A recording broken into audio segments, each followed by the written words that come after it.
Welcome to the Renegade Nutrition Podcast, where we discuss all things wellness. I'm Eleni Welch, nutritionist. And I'm Kay Boyer, health enthusiast.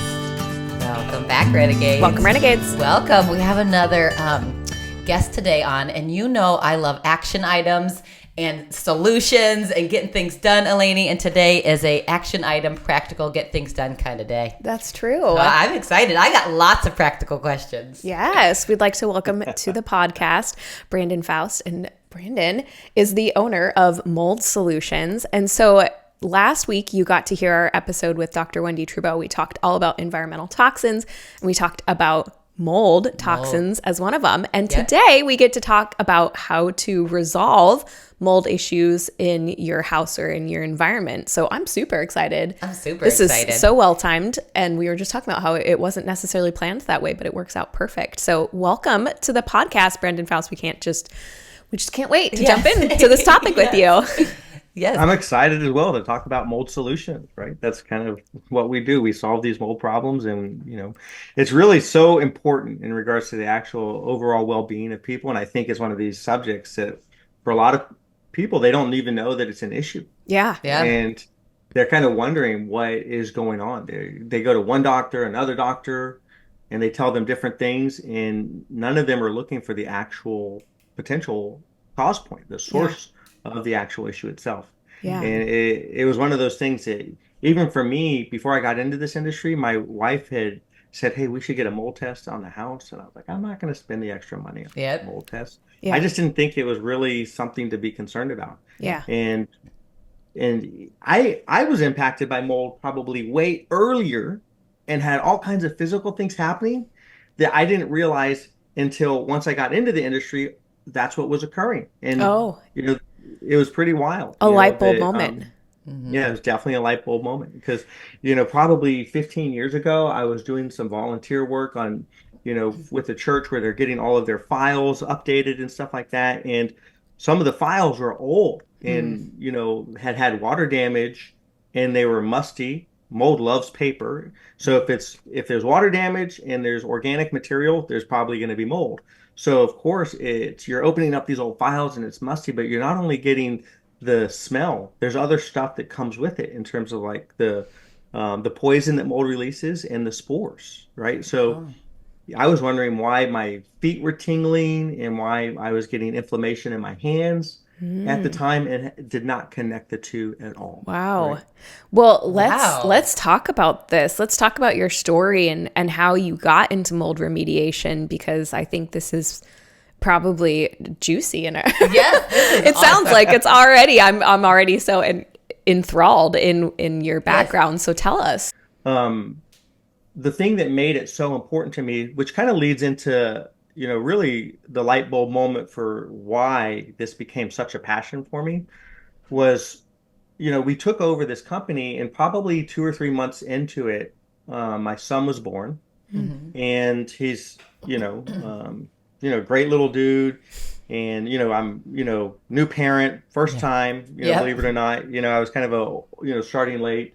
And a month old, he actually starts having almost like an asthma attack every morning. And this is like three mornings in a row. And that by that time, we're like, something's wrong. Yeah. My wife is like, I'm taking him to the emergency room. And I said, look, just time out. Let's look at this. Let me just see if there's anything in the house that might be causing the problem. Because I had just gone through all this certification and training on the fact that that's the type of impact that mold could have on somebody. Yeah. So I start looking and I turn this one shelving system, you know, and it didn't take long. It was probably 20 minutes of looking, and I turned the shelving system and there was 2 feet up, 2 feet wide. So 4 square feet of mold on the back of the shelving system. And there was a leak from behind the wall where the shower was on the other side of the wall, and there was a pinhole leak. And my mom had just come to visit to see the baby.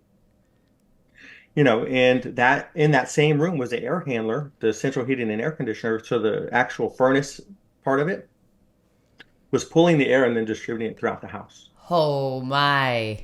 Yikes. Wow. And with your baby, like that is, that's scary, and that gets serious fast. Yeah, really. Right. And the thing that was amazing about it was we found the problem. We removed the contaminated material, we did the cleaning, and then we did the whole home sanitization. And the next day, he slept an hour longer Mm. and he had no trouble breathing at all. And that for me was Wow. like, whoa. If Wow. Because I thought about like if we had taken him to the emergency room, like what would have happened? You know, Yeah. he was a month Yeah. old, like the testing that would have occurred, like the blood getting drawn, Yeah. who knows what would have Traumatic for a occurred. little Yep. It would have kid. been traumatic, right? Yep. Yep. And instead of that, he was literally able to sleep peacefully and an hour longer and no trouble breathing. And I was like, that's amazing that it could be that quick. So that was Yes. really at that point in time, even my sort of environmental consultations that I was doing for people changed. You know, like Yeah. the deep dive aspect of it kind of kicked in. Where like, look, I'm wanting these guys have a problem. They're saying that there's some sort of issue. They have a gut feeling or, Hmm. woman's intuition that it's Hmm. mold in the house, which usually tends to be correct. Yes, we You know that. know, Yep. right? Just gonna scoot that back. Yep. So I was like, wow, that was a big deal, So, anyways, that was my first moment of like, wow, this is really something important. Wow, that's incredible. And I could see where that would drive you with the other families of like, oh my gosh, like you have children, you have loved ones, like we got to take care of everyone with all of this. So that's incredible. So then, okay, I always have this heart of like, I need to take care of this in my house, but we can Yeah. do this at the Yeah. end too, Eleni. Yeah. But when you did the remediation of the mold, is this something that it's like a trained professional in a professional business, you need to handle it? Or is this something that a lay person like myself could handle? What do you think? Right, because I'm thinking about it right now. I have like Yeah.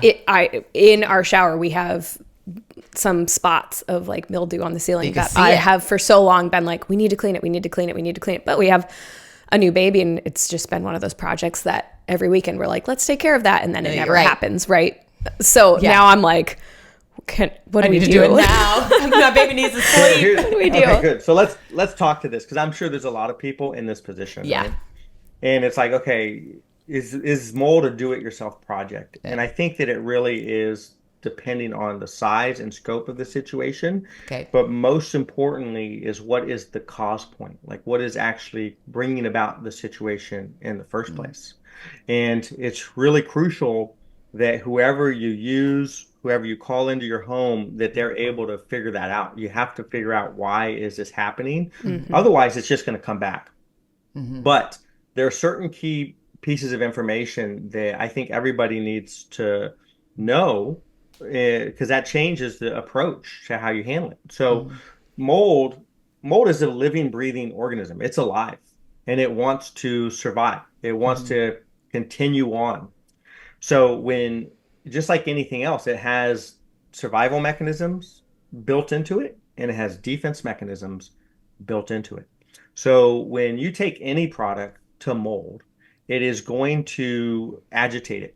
And when it gets agitated, it like aerosolizes, it goes airborne, and it will also release more spores to because the spores are basically like little seeds. It's Mm-hmm. how the mold continues to perpetuate itself Mm-hmm. into the future. So it's like, oh, somebody's attacking me. We need to get little babies out so that we don't die off as a species. Oh, somebody's attacking me. I need to defend myself. I'm going to release a toxic gas to poison them. Just Mm-hmm. like if you were to attack a skunk or, Yep. you go kick a hornet's nest, right? What's going to happen? It's not going to feel very good afterwards. So that's where now, if there's a little bit of mildew in the grout and you do that, should you be concerned? No, Mm. right? If it's a big patch of microbial growth and it's 2 feet wide, for example, the back of my shelving system, had I taken a product to that and wiped it down, Mm-hmm. it would have made the problem way worse, Oh. Wow. Okay. Yeah. right? Because now it would have been airborne. The micro. So there's basically like three stages of mold that people need to be aware of. There's the seed, Okay. the spore.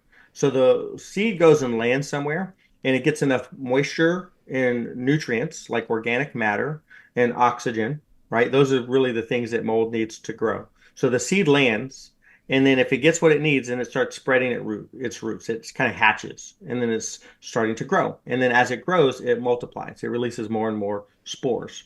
So that turns into colonized mold. So once you get colonized mold, you're talking about thousands, if not millions, of spores that have gotten together and now they're having a party Mm-hmm. and they're doing what they're doing, right? They're Mm-hmm. growing.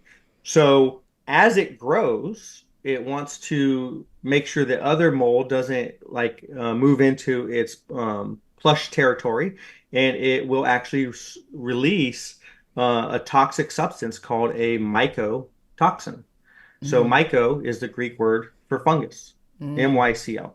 So it's called a secondary metabolite. So to kind of geek out on you a little bit, a secondary metabolite is just something that organic substance or an organic thing produces to either attract or defend. So in mold's case, it releases this to defend its territory. This is kind Wow. of like the discovery of penicillin, I feel like we're describing Yes, right now, right? yes, Like, that's 100%. because they That is discovered that it. it was inhibiting bacteria in a ring around the mold. That's exactly right. That's what I'm And that's picturing. what it does. It's an antibody. It's an antibiotic. So Wow. it actually is breaking down or killing bacteria as another living organism that may be encroaching on its territory. Cool. Wow. So Science is that's what it cool. does. Science is So cool. that's what it does, right? Well, So yeah. oh Wow. no, sorry, go ahead. Finish Well, it that brings thought. us to the point that some people are highly allergic to penicillin, Uh-huh. Right. right? And that comes from the mold penicillium. And for those people that get into a home where there's a lot of penicillium, right, as a mold, it could definitely cause them serious issues. And some people may be allergic to that species, and some people may be allergic to a different species of mold. You don't know what you might be allergic to or what might have a bigger impact on you, as each individual's immune system is different. Right, totally. So, Wow. what are some of those other health conditions that people may experience as a result of mold exposure? Because I Yeah. know you mentioned your son's asthma attacks. I'm sure there's a whole variety of things that can happen. Yep. I mean, the list is long. It's a Mm-hmm. very long list for sure. So, Um, you have the acute response, right? The Mm-hmm. immediate, sort of like instantaneous, or like maybe a day later, you know. But you can headaches is one for sure. Joint aches, respiratory issues, difficulty breathing, tightness of chest, red eyes, rashes, um, dizziness, brain fog. There's like mental aspects to it. There was a lady that's a she's a psychiatrist, and she wrote an article in Psychology Today where she was, and this was in 2017, where she's talking about a lot of the labels that we're kind of giving to people actually very easily could be um, a response to environmental triggers. Hmm. You know, Wow. so Yep. depression, and there's all kinds of stuff that it could Yeah. be leading to.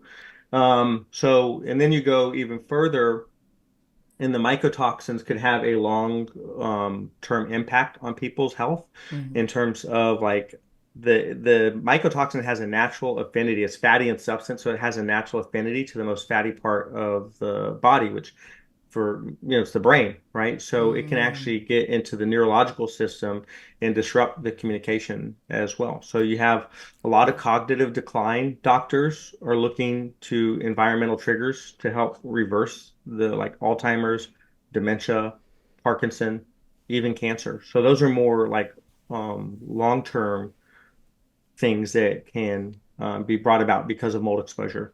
And Wow. it's kind of ironic that, they haven't had a cure for any of these things. Well, Right. maybe it's because they're not looking in the right place, At the Right. right, to source. figure out, right, what's causing it. So, Absolutely. Wow. Wow. Yeah, That that is is a list. that's amazing. So for you, and I know that your son, after you took it away, that he just was like the next day slept longer. And do you feel like with a lot of the cases you see, just by taking away all the mold, bodies are able to feel better? Or have you noticed, I know your specialty is on the actual like extraction of the mold, but do you do yes, any yes. like is there anything of like, our last podcast was about the nutrition of like, you help it get out of our bodies now? Or do you specialize in just the structure of the actual physical building?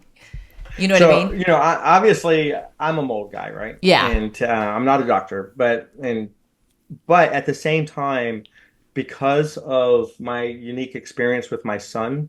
And then also in 2019, I also got sick from mold exposure. And this is being a professional mold guy. Yep. And I'd even done air samples in my house. Yeah. The air samples were clean. I was suspicious. I popped a baseboard. It was clean. Um, and then I ended up doing a mycotoxin test, right, through a company called Great Plains Laboratory that's now Mosaic Diagnostics, right? It got purchased by another company.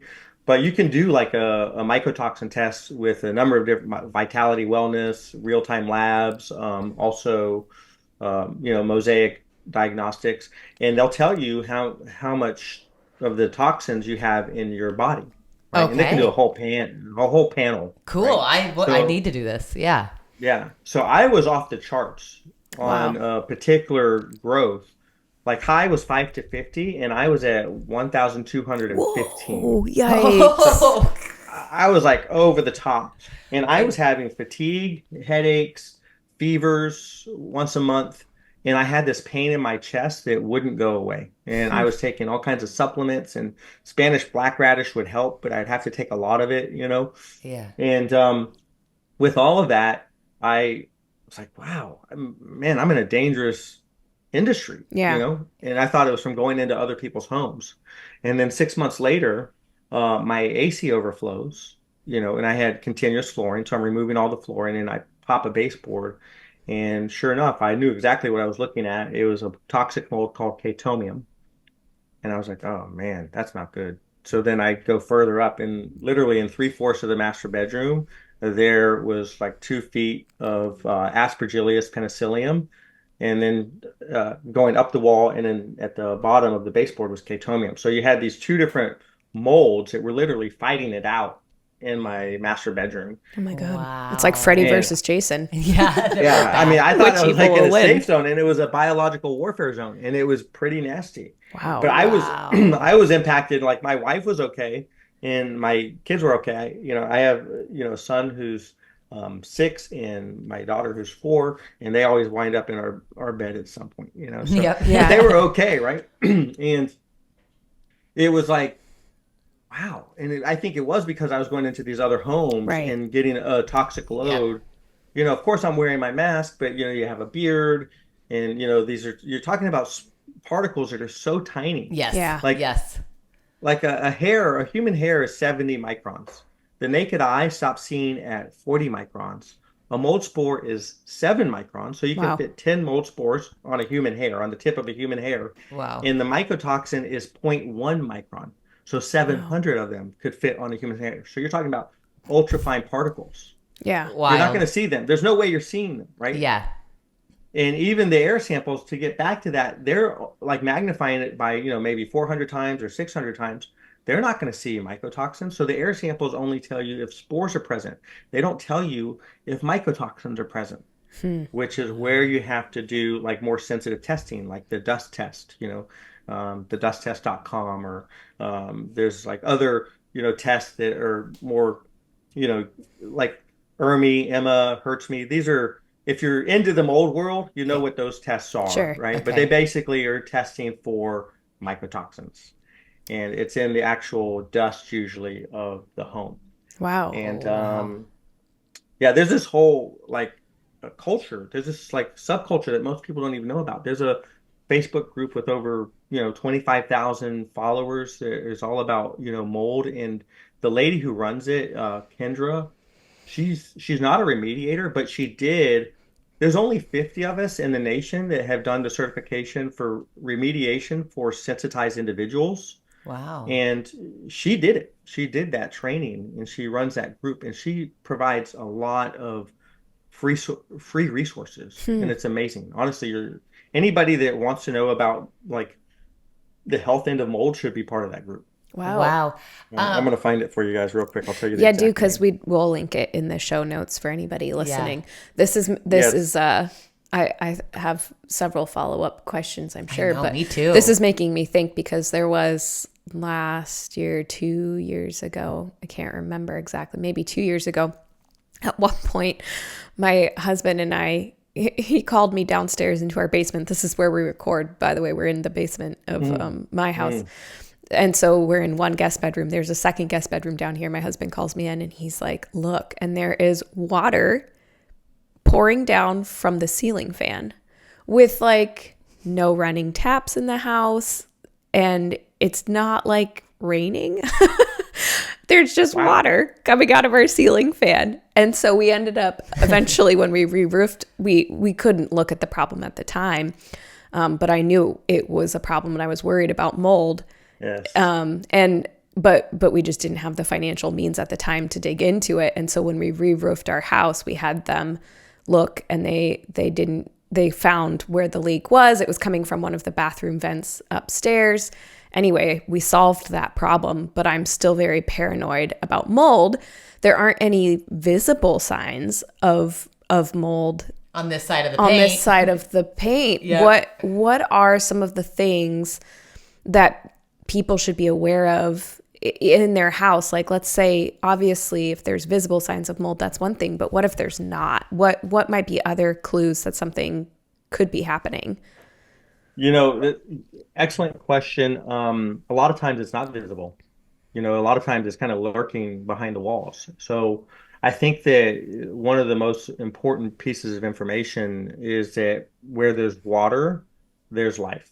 Mm, And if it's not professionally dried out mm. in a short amount of time, or if there's a slow leak, or if the leak has been present for a while, the chances are extremely high that there's going to be mold behind those walls, Wow. you know. And the thing that some people may say is that, hey, if it's behind the walls, it's not really something that you should be concerned about.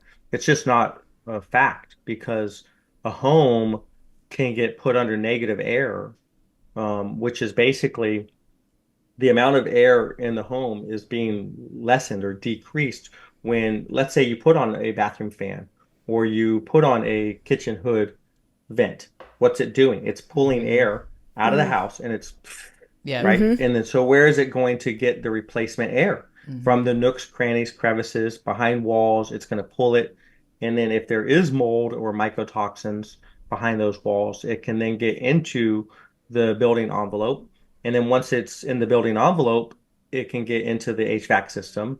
And if, not every home is going to have central heating and air, but if it does, you have the coils and the coils are wet. So then it can start growing on the coils and it can actually start Mm. colonizing on Yikes. the coils. So it's one of those things that you really want to jump in front of it before it becomes a problem. So professional drying is really crucial to prevent mold. Again, that group as well, and I found it's mold and toxins healing your home and body. Okay. And it's a great group, really. And some of the groups I've been part of, and it's almost like you provide an answer and then they attack you for providing an answer. And you're like, I thought that's what we were here to do, Yeah. Just trying to and help. they're not interested in the answer. They want to just they're more like you know, I don't know. But this Yeah. group is not like that, right? This group, Yeah. it really good answers, good resources, and the woman who created it really did her homework and went the extra mile, you know.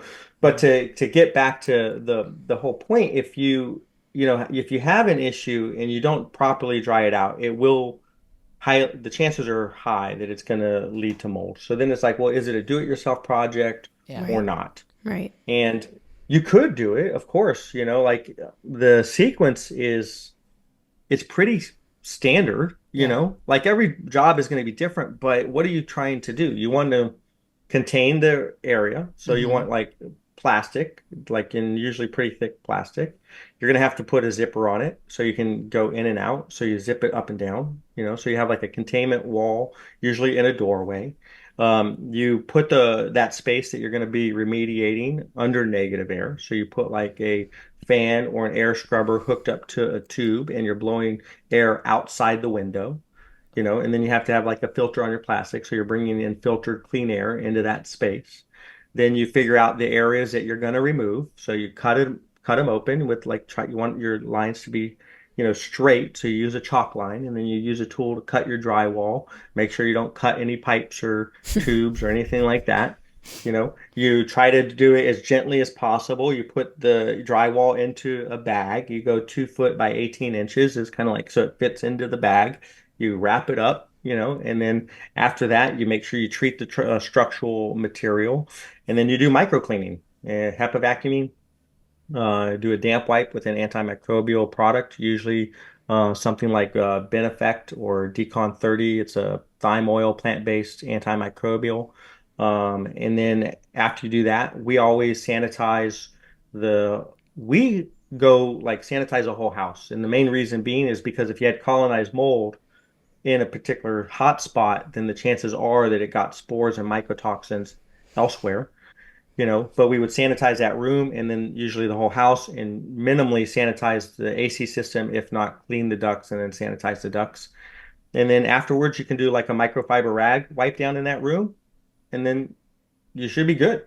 But that's a lot of steps. But that's a lot of right? I was like, that might sound straightforward to you, but I was like, I could do this myself. And then you kept talking. I was like, all right, I'll hire a professional. But that is really the right way to do it when you're dealing with an ultrafine particle that potentially is poisonous. Yeah. So, and for some people that have a sensitivity, there's about 20%, 25% of the population that does not detox at the same level as other people. So you ask that question, like for my son, it was instantaneous, right? For me, after I handled my room, it was about 3 weeks. All of my symptoms went away.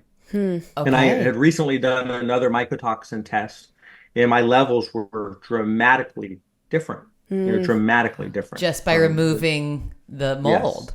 Yes, right. Wow. That's So, wild. the body will heal itself, right? Yep. For a lot of people, if their immune Yep. system is strong, let food be thy medicine, Yep. or, taking proper nutrition.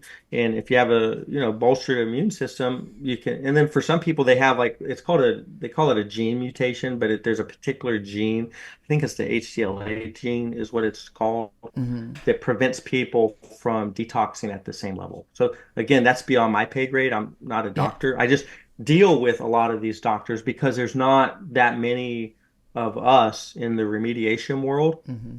that understand this part of it. Yeah. You Yeah. know, Yeah. they Right. don't, it's not their thing. Yep. It's more like insurance based. They're more like restoration companies Hmm. that do like water damage, fire damage, odor removal, Right. mold removal.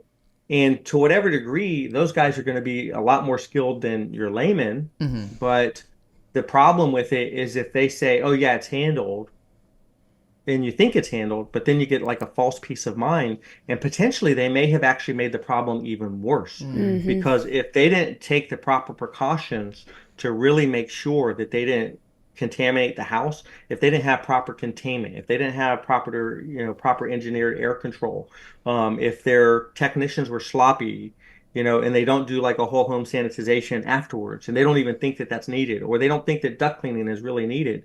Well, what do you think occurs to the home? They think it's been remediated, and it's actually just been cross-contaminated. Yeah. Right.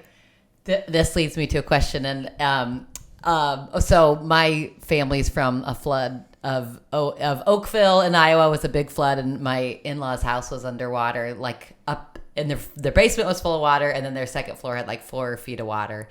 Oh, man. For like 20 days or whatever. But anyway, so then like this whole summer back in '08, it was like just cleaning their house of mold. So they took out all the drywall, everything like that. But we sprayed with bleach, okay? But then I had a guy who was like, no, concrobium, because bleach just makes it go dormant. Concrobium kills it.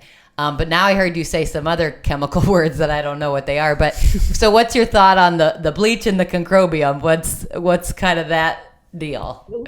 The main problem I have with bleach is it removes the color, right? And it may break down some of it, but again, it's like taking a baseball bat to a beehive.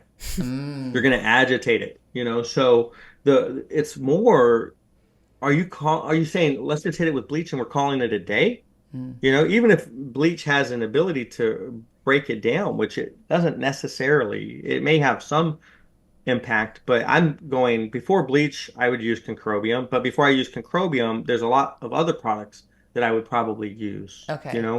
So, when it comes to the mycotoxins, that's another one that most people are not even thinking with at all in Mm-hmm. terms of the cleanup end of it. They're just thinking with how do we get these air samples to pass, and that can be done with air scrubbers, that can be done with different products. But there's a lot of, honestly, products. The product isn't what matters Mm-hmm. as much as the methods that you use to remove the ultrafine particles. Find the source. How did the mold get there in the first place? Removal is always the best. Like removal of the contaminated material is always the best. Mm-hmm. Make sure you find the source so that it doesn't come back, and then you do a full cleaning of that space through the HEPA vacuuming, high efficiency particulate air filter. So it's removing 99.97% of the particles.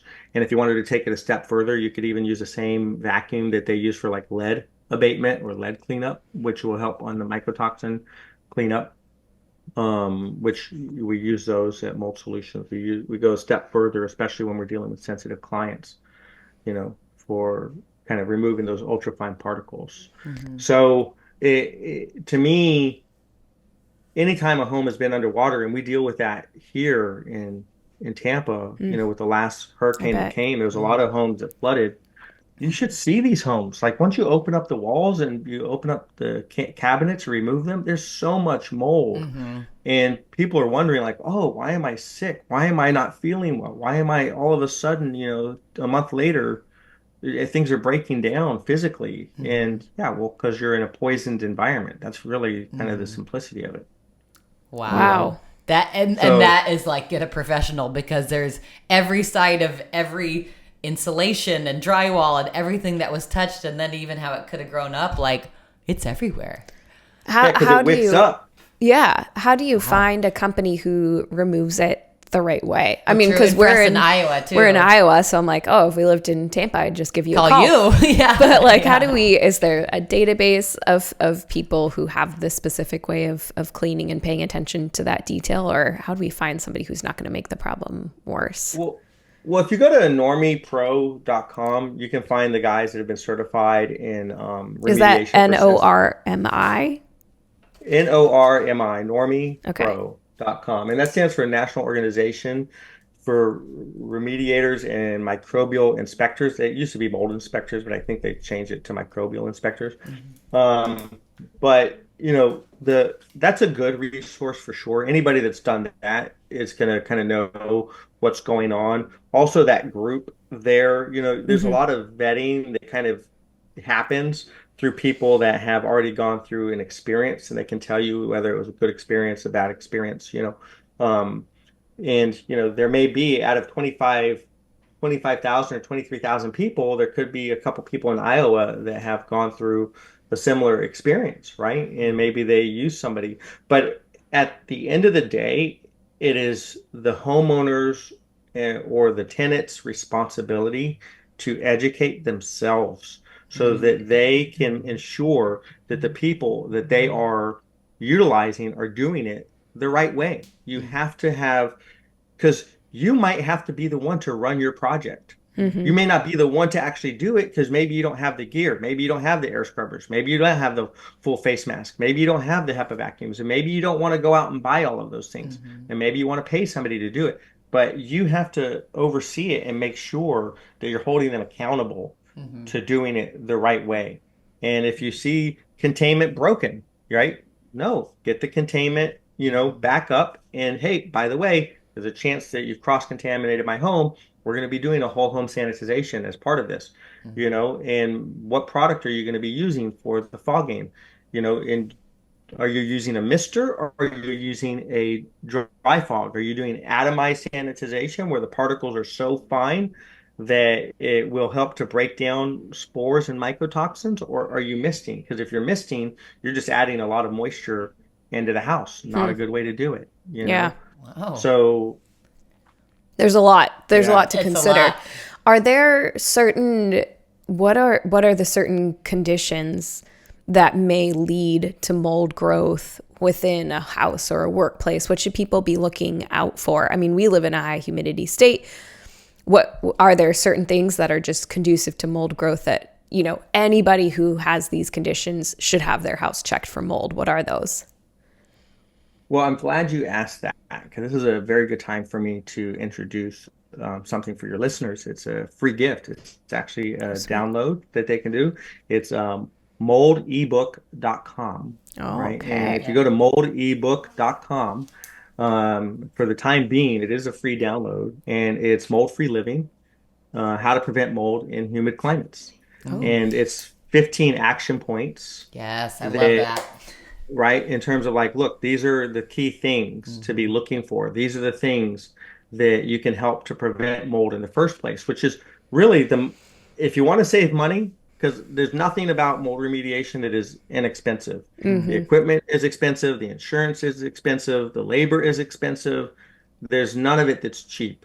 Okay. But so what's the most cost-effective way to deal with mold? Make sure you don't get it in the first place, Hmm. right? That's really kind of what it comes down to. So this book gives you a lot of that information, and it's gleaned from me going through over 3,500 homes in a very humid climate, and these are the kind of the points that keep coming up. Or better yet, we get a lot of people that are moving from like the coastal areas to Florida, whether it's East Coast, West Coast, they don't necessarily know how to deal with mold, especially like, let's say they're from California where it's sort of dry and arid. They come here and they open up all their windows and doors because they want some fresh air. Well, if you do that in, the summertime or even the springtime or potentially even the fall, now you've just had more moisture, more humidity that's come into your home. You've spiked the relative humidity. It's over 60%, and you can get microbial growth if it stays humid and wet in your home for long enough. Because every home is going to have some mold spores, Mm-hmm. right? It's just, is it normal fungal ecology? Is it slightly elevated, mildly elevated, highly elevated? So if you give mold spores what they need and want, for growth, they will grow. That's what they're going to do. Hmm. And over 60% relative humidity and ideally 70 to 80, and they have a food source, luggage, belts, shoes, Mm. purses, right? Wow. They land on leather or, drywall or what, even cotton, fabric. They land, they're going to start getting enough nutrients for the material. They got all that they need: water, Mm-hmm. oxygen, Wow. nutrients, you know. So Wow. the most important thing is keep those humidity levels below 60%. If you want if you want to kind of break it down to the simplest terms of how to prevent mold in your home, Hmm. keep your home clean and dry. Okay. Right? That's it. Yeah. Keep your home clean and dry. So obviously sounds really simple. A lot of times there's more to it, but you want to pay attention. Like you want to have the device that checks the relative humidity. You want to make sure that your air conditioner is working properly. You want to make sure that you don't have an air conditioner that's oversized for your home. Because think of this, we see this all the time. Somebody's like, I want my home super cool, right? I want to make sure that, I have the best system, the biggest system. Well, if it's oversized, it does what's called flash cooling, where it will drop the temperature levels rapidly, Hmm. but the AC has two functions. One is to climatize the air, the other is to pull water out of the air. So if it does it too quickly, it leaves more water droplets in the air. So you have so much moisture in that room that you actually wind up with microbial growth on the walls, on the ceilings, on Oh, the wow. floors, you know? Interesting. Um, I heard you say about the dehumidifying. So, should we in Iowa, a humid climate, should we have a dehumidifier? And then, do you suggest an air purifier, like a brand that you love? Talk about those things. Sure. So dehumidifier in any humid climate, I think is a must. Okay. Mm-hmm. Just because, like, let's say your AC does fail. Well, you want to have something that can help to pull water out of the air. Or let's say you have a flood, an instantaneous thing you can do to resolve it is get that dehumidifier going and, use towels and whatnot to extract the water as fast as possible, Mm-hmm. while the professionals are coming. But it at least gives you an instantaneous thing to start pulling water out of the air. So Mm-hmm. absolutely, I do recommend the ones with automatic drain pumps because a a 50 pint dehumidifier here in Florida will fill up within 24 hours. So Okay. 50 pints like every day. Yeah, that's a lot. It's like it's a lot. Okay. So, definitely the ones with an automatic drain pump makes it so it's kind of continuously keeping Mm-hmm. that home. You can set it at like 55 or 50% and it kicks off once it's hit that level. Mm-hmm. So I definitely recommend that. In terms of purifiers, I think that um, there's purifiers that are proactive and purifiers that are passive. Okay. So the passive purifiers are ones like IntelliPure, for example. They have a great special going on right now, like really good, like 65% off. I'll write this down. Um, Oh Yeah. yeah. yeah, so IntelliPure, I bought two of those for my house with the special that they have going. And but there's others, like Air Doctor Pro has a really good purifier. Um, but then there's other devices that are using science to purify the air. So there's the filter, which captures particles, and then there is like ionization, or there's also photocatalytic oxidation, PCO technology, which will actually help to break down spores or microbial life, bacteria and things along those lines. There's like these more proactive purifiers that are going to go out and actually either make particles stick together through ionization and then it weights them down, right? Or break them down, even like through a little bit of ozone.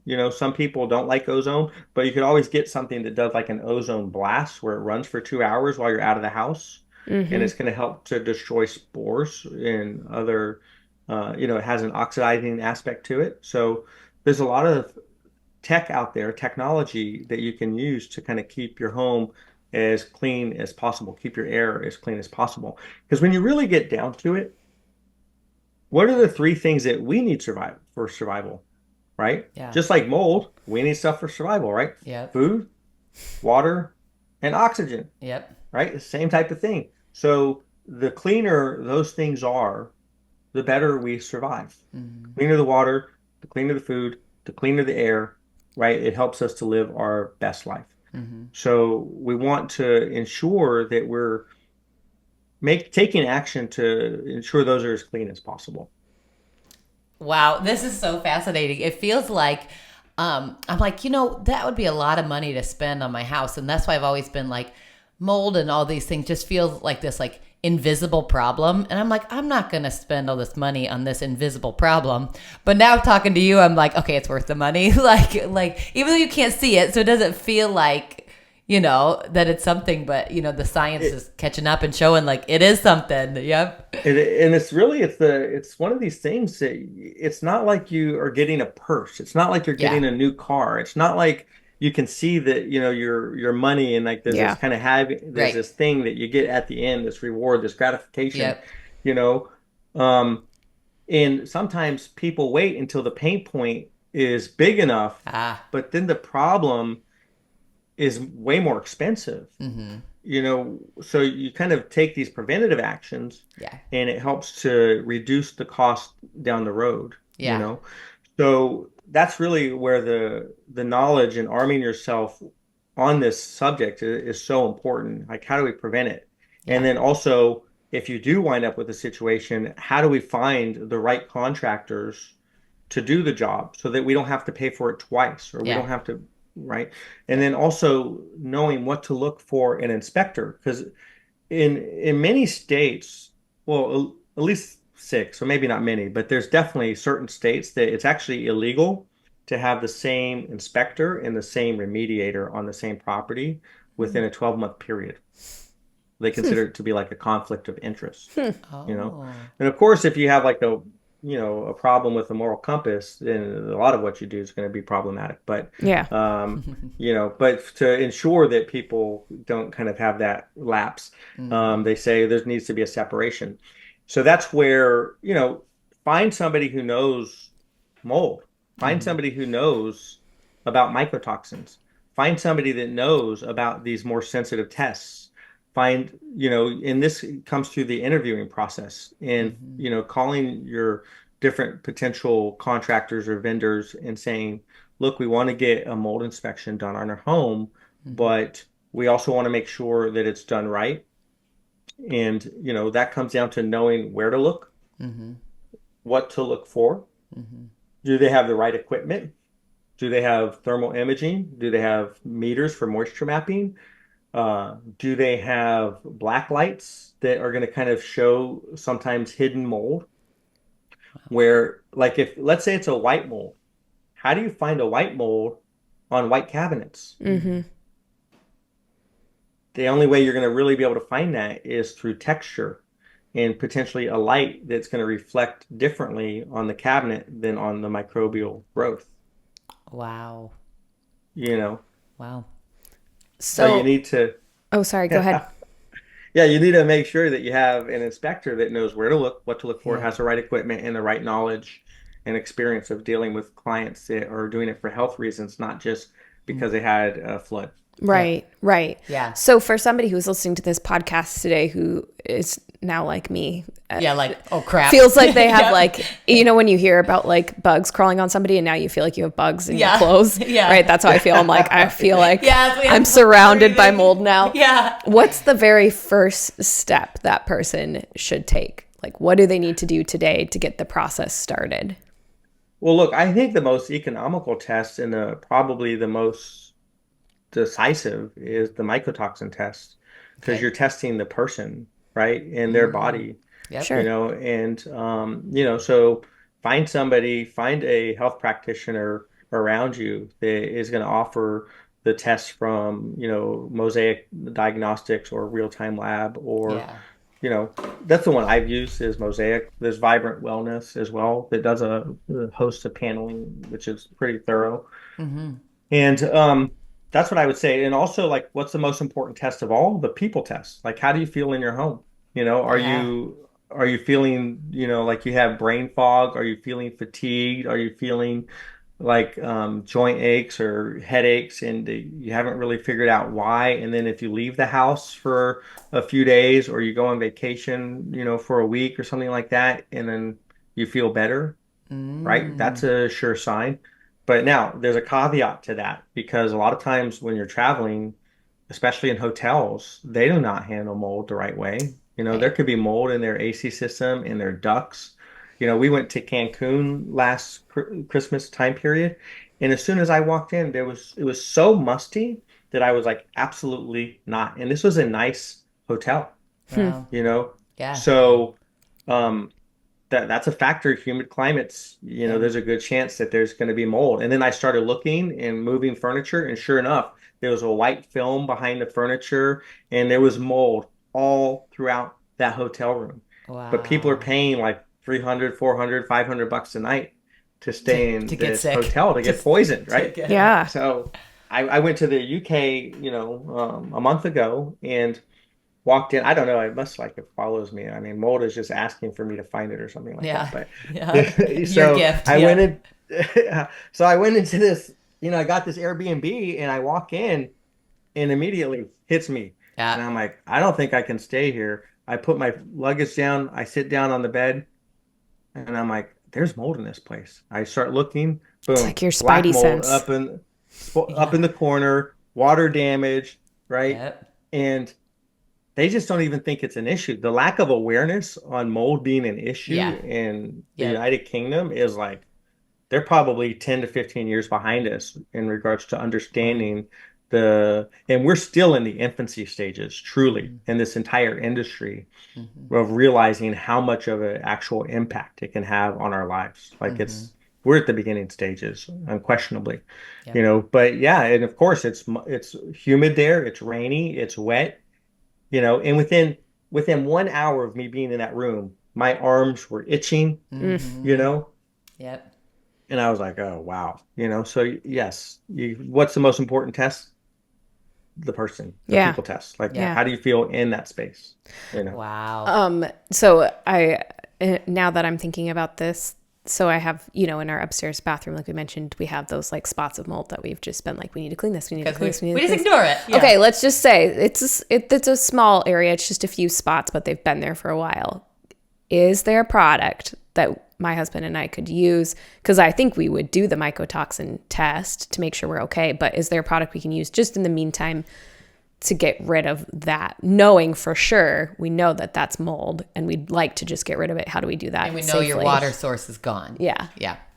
So this is what I will say. So I got into the industry like I was telling you about. Initially, this is not mold solutions where we I would never offer this as I would never market myself as a demolition free mold remediation company. Like I would never do that at Yeah. this juncture. Okay. Mm-hmm. Now, with that said, is there a time and a place where that is a highly effective approach to handling mold? Yes, as long as you understand its limitations. Mm-hmm. Mm-hmm. So there's a company um, it's based out of Utah that developed a phenomenal fogging system called Pure Maintenance.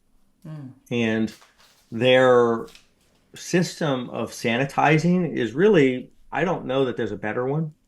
Wow. Um, and they can come in for a pretty economical price and sanitize your house, right? With this fogging, and it breaks down the spores. It breaks down, and the product will break down mycotoxins as well. But the thing that you have to keep in mind, and they'll say it themselves, is you have to make sure that the water source has been addressed. You know, it's not going to get behind walls. That's not going to happen, right? If the water source is not handled, it will come back, Mm-hmm. you know. So will it drop the levels and will it make the environment extremely unfriendly for microbial growth? Absolutely. Mm-hmm. And it addresses, they fill the entire volume of the space. It's not just spraying a product, it's like filling the volume of the space with a dry fog, and all your contents can stay in place. All your belongings stay in place. Hmm. It doesn't damage any of that. So it's a phenomenal quick fix, Mm-hmm. But you still need to get at the right? source. You got to get at the source. And so in many ways, like a shortcut would be you could have like a construction person come in and do the removal, but just know that they're going to cross-contaminate the place most likely. Most Right. contractors, like they bring in their sledgehammer and their Yep. six pack of beer and Yep. Dust tear it out, right? flying. Yep. Right, yeah, and that's just kind of the way. And they think mold, oh, it's just some black mold, no problem. Yeah. They don't really think it's much of an issue. But then you could come in and then sanitize on the back end, right? So, for sensitive clients, what I suggested, no. Is there a time and a place for it? Yes. Mm. If you're wanting a rapid fire sort of handling, is that a great one that's, fairly economical? Yes. Beyond that, you could always get, um, a fogging system that drops it. It really has to drop it to a particle size that it is really, really tiny Mm-hmm. and it fills the volume of that space or that room. So it's also addressing the airborne aspect of it. And you Right. want a product that's going to actually break down mold spores. But keep in mind, Right. some of these products, like the product that we use in its concentrated form, is no joke. It's not something that you Yeah. want to mess around with at all if you don't know how Yeah. to deal with it. Same thing with the pure maintenance. They use a product that it's caustic, right? It oxidizes. That's what it does. So in a Mm-hmm. concentrated form, it can you absolutely have to be using PPE. So that's where should you spend the money on the professional who has done it time and time again? Probably so. Yeah. Because, Mm-hmm. like imagine, going and fogging your house and then it damages your walls, your artwork, your paintings, your Right. pictures. Like the price of that Hmm. is way more. So having somebody that knows what they're doing and has proper insurance is worth it, you Yeah. know? Yeah, absolutely. And I know we're at the end of our time here. Look, we hit Yeah. it. But Oh, wow. I know we can It talk. goes You are fast. such a wealth of knowledge on mold, and it's incredible. Already all the facts that you're spewing off and all the words you're saying, I'm like, okay, this dude knows 1,000 times more about this than I do, or 10,000 times more. But I had a question. Oh, for our listeners, just ballpark. Like for me, in my mind, I'm a very action oriented. Like, okay, I want to do something, but I also need to know kind of like if I'm going to save up for this.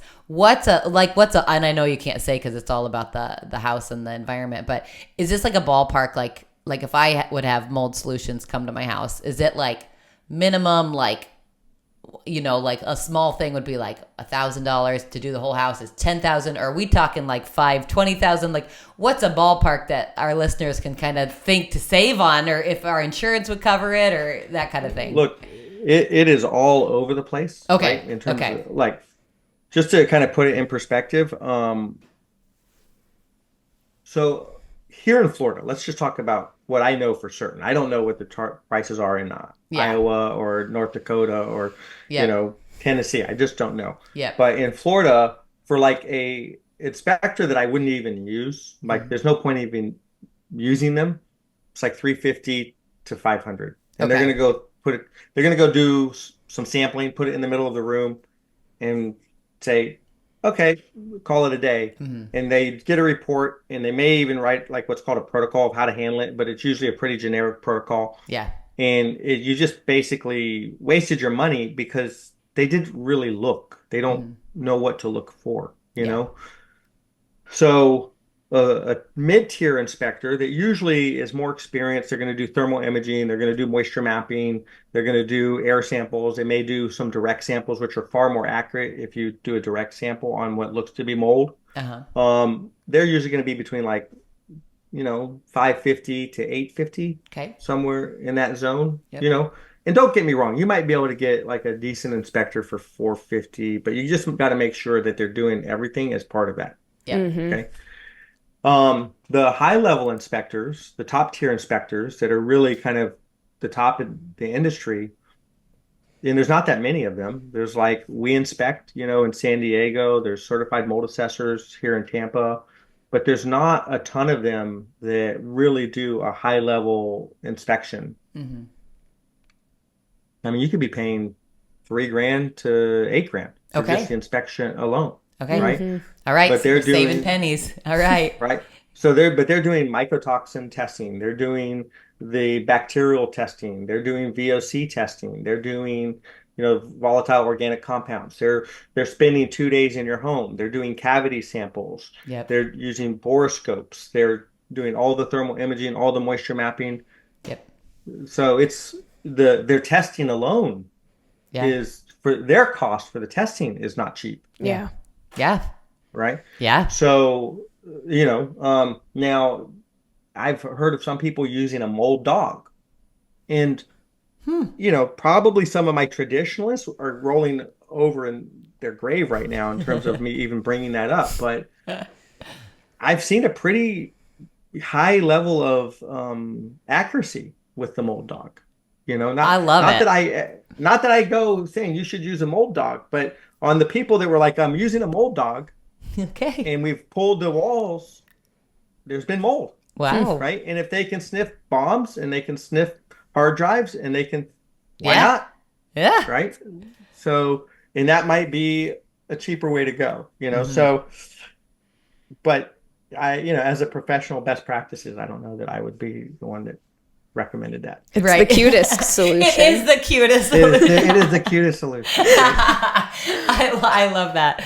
I love that. Well, thank you for all of your knowledge on this. And I think Eleni and I both now have the motivation to take care of the invisible villain in our home. Yes. It's like, wow, it does really matter. And it really is something that we all are just like, oh, it's fine until we're super sick and we can't figure it out. And then it's like, okay, that's the solution, guys. Is there And that's any? the thing, right? Oh, Like most people yeah, do go not ahead. want to call me. They do not. They're very like, I just don't want to have to deal with it. I don't want to have to kind of hear Can I the words ignore that are this? come out of his mouth. Yes. But then when they do, they're glad that they did. Yes. Yeah. Yes. It's the piece of I like the invisible villain. That's a good title for this podcast. Yes, the invisible villain in your home. Creepy. Is there anything we haven't covered today that you want to cover before we sign off and close this episode down? Realistically, it's arm yourself with knowledge. I think the free download is a lot of wealth. There's a lot of information, and the cost is right. The price is right. Take the time, educate yourself, log on to that, Facebook group, because at the end of the day, you have to protect your family. And, a home is not a home if it's not safe. If your house is a toxic castle, then I don't care how great it is. It's a toxic castle. It will harm you. So you don't want to live there, So make sure that your home is as safe and healthy as possible. Mm-hmm. Use people that know what they're doing. Yep. And that's it, and find resources, people that are driven by passion and they care and they really want to make a difference. They want to help, and they're not driven by the dollars. The dollars come when you're doing the right thing and you're helping people. Yep. Yep. Absolutely. That's amazing. And how can our listeners find you online and on the social medias? Sure. Moldsolutions.com is our website. We do a lot of, blogs. We try to keep those updated.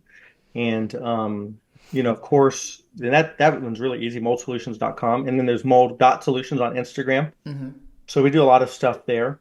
And then Facebook, I think it's Mold Solutions US.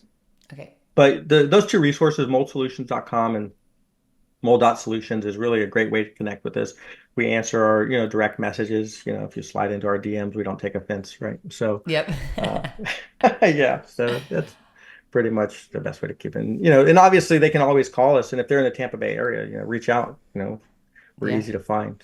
And this might not be a simple question, but we have listeners in about 100 different countries. Is there any sort of international group on this? Like, I know you mentioned the Normie Pro, but I'm guessing that's the US. Is there anything globally where people can find experts in their country? It is so unregulated. Mm-hmm. It is the Wild West. Yeah. And that's why it is so important that the listeners educate themselves and they have to vet their contractors. This is a very unregulated space, and there's not that many people that have kind of taken it to that level of like health-centric mold remediation. So you got to find your people. And if you find somebody you like, but maybe they don't have the knowledge, then you're going to have to educate them, and get them to understand what you need and want for your family and for your family's health and safety. Yeah. Okay. That's excellent advice.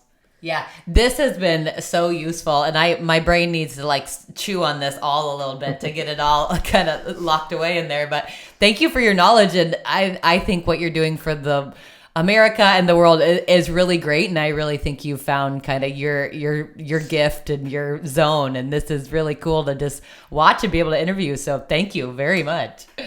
Yeah, look, I really appreciate you guys taking the time, having me on my show, doing what you do, helping people every day. It's that's great. So I love connecting with people, like-minded people like that. Awesome. Same here. Well, thank you so much, Brandon. And thanks for listening and to this episode. Go be renegades. Go be renegades. Be renegades. There you go. Thank you for listening to the Renegade Nutrition Podcast. Please keep in mind that this podcast is an educational service that provides general health information. The content on this podcast is not a substitute for direct, personal, professional medical care and diagnosis. You should always talk to your doctor before making a dietary or lifestyle change. Go be renegades! Go be renegades!